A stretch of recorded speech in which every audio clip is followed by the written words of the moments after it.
कि हमें 15,000 एकड़ जमीन का हिसाब दीजिए।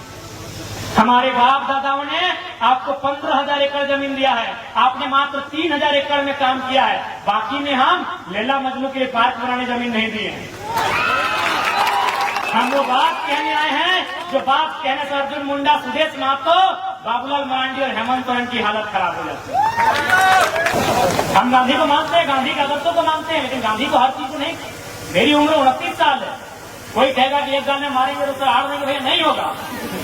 तो मेरी बातें लग रही कि नहीं लड़का भड़का रहा है, कोई नहीं भड़का रहे हैं। 77 में मारे गए शक्तिनाथ महतो, 87 में मारे गए निर्मल दास, 7 में मारे गए सुनील। मार तो रहे ही है, क्या हम कुछ नहीं भड़का रहे हैं, मसलियत बता रहे हैं। आपको गर्दन छोटा छोटा के मारिए रहा है, कौन दुनिया में है आप? 77 में कोयला माफियाओं ने मारा, उसमें टाटा का रोल था, टाटा के जीएम का। आज हम खड़े होकर 1000 बार बोले हैं, टाटा सिधवा में भी टाटा है, टाटा के जीएम ने पैसा दिया था मारने के लिए। 77 में शहीद शक्तिनाथ महतो को मारा गया, गर्दन दबा के गोली मारा गया। 87 आपको मालूम है निर्मल दास, क्या कारण था?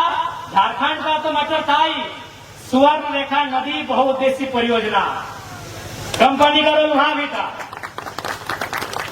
सुनील महतो को मारा गया, उसमें भी बहुत सारे लोगों ने नया नया तर्क दिया। ठीक है, आप खारिज नहीं कर सकते हैं, लेकिन आपको यह भी मानना होगा कि सुनील दा 1 सप्ताह के अंदर केंद्र में कोयला मंत्री बनते। तो अगर कोयला मंत्री बनते तो पेंट में 1 नंबर माफिया लोग करता कि नहीं करता?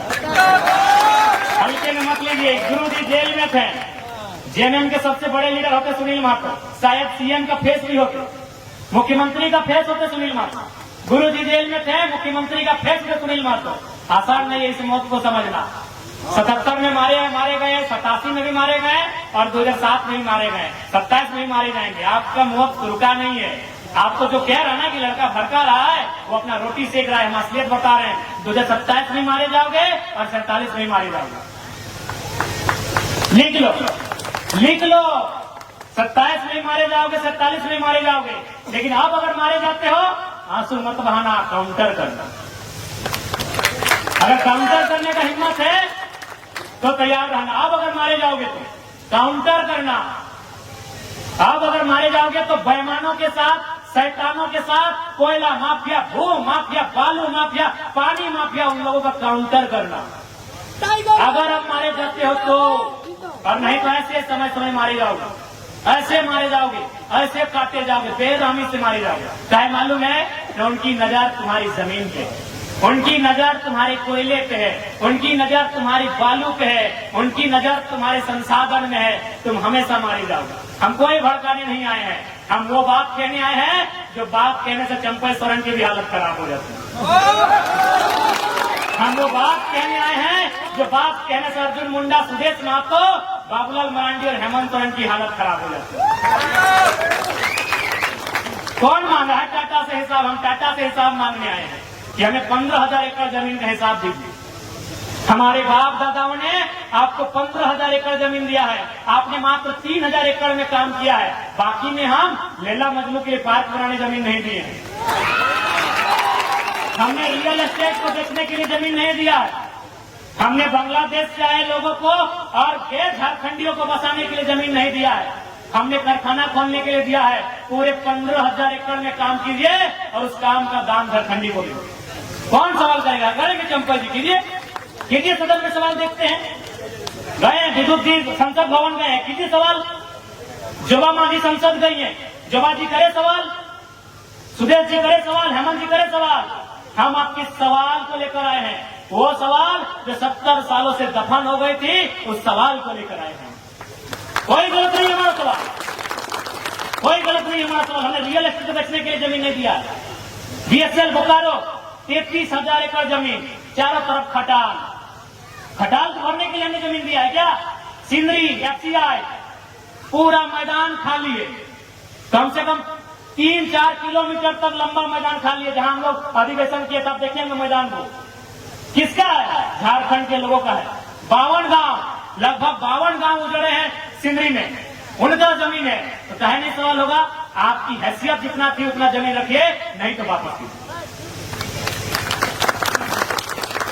तभी हम मानेंगे ये किसानों का देश है, तभी मानेंगे ये महात्मा गांधी का देश है, तभी मानेंगे भगत सिंह का देश है। और नहीं तो चीख चीख के कहेंगे ये विलियम सॉरी ये जनरल डायर का देश है, ये चैंपलिन ना चार्लिन क्या बोलते हैं उनका देश है। जब गांधी के विचारों को मानेंगे तो हम क्यों मानेंगे?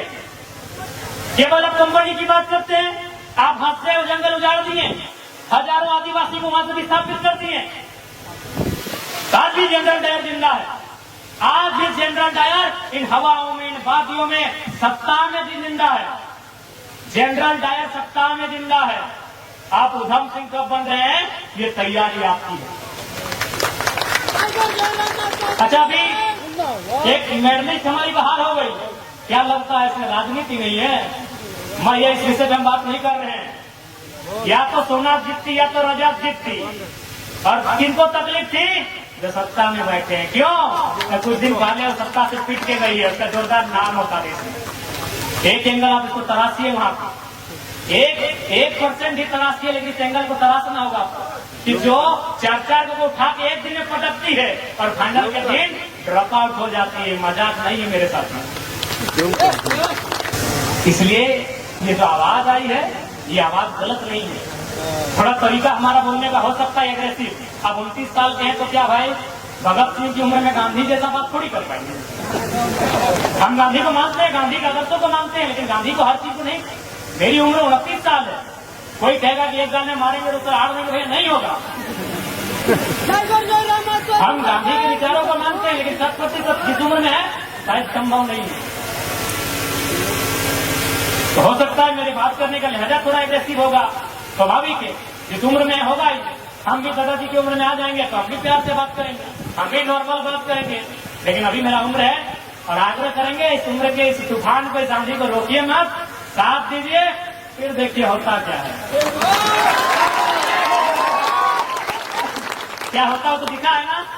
बन्ना गुप्ता अनीता दीदी का जमीन हड़प रहा था ना, कौन मान रहा है? खाली हमने इतना ही कहा था, नवीन नायक बात हुई थी कि बोल दीजिए कि हम पुरलिया पार कर रहे हैं। बन्ना गुप्ता अपना टेंट उखाड़ के भागा कि नहीं? और हम खाली एक मैसेज दिए कि हम पुरलिया पार कर रहे हैं, हमारा आ जाते तो क्या होता?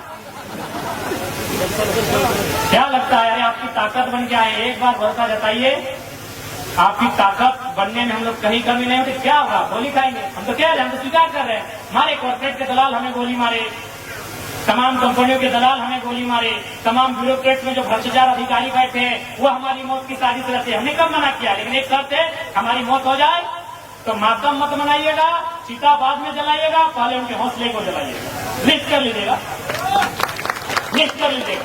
जैसे चांडिल डैम, आपको मालूम है कि चांडिल डैम की समस्या किसके कारण है? किस पदाधिकारी में, किस ऑफिसर के कारण चांडिल डैम की समस्या है? लेके डूब जाइएगा। ये हमारी चिता में बिल्कुल किसी को आने की आवश्यकता नहीं है। 10 दिन पड़ा रहेगा, 10 दिन बर्फ में डाल के रखिएगा, 1 महीना बदबू मारेगा हमारी बॉडी से, मारने दीजिएगा। हमारा बॉडी सड़ जाए, सड़ने दीजिएगा। लेकिन सच में अगर गुस्सा लगे तो उनके हौसले को जला के जाइएगा, चिता जला। नहीं बात मारे लगा, हम नहीं कह रहे, जो भी आपकी आवाज उठाए, हम रहे, चाहे जयंती मुंडा रहे, चाहे कोई रहे, तरुण महतो रहे, भूपेश महतो रहे, चेतन महतो रहे, या कोई रहे, अनिता हेम्ब्रम रहे, सोनामणि टुड्डू दीदी रहे, सविता दीदी रहे, कोई रहे, जो आपके हक के लिए लड़ रहा है, अगर उसके साथ रतिलाल महतो जैसी वारदात दोहराई जाती है तो याद रखिएगा, चिता बाद में जलाइएगा, पहले उनके हौसले को जलाइएगा, कि वैसा अवसर बार बार नहीं आएगा। कोई नहीं। मजबूरी में यह बातें आज हमें कहनी पड़ रही, क्योंकि सीधी अंगुली से यहाँ घी निकलता हुआ नहीं दिख रहा है।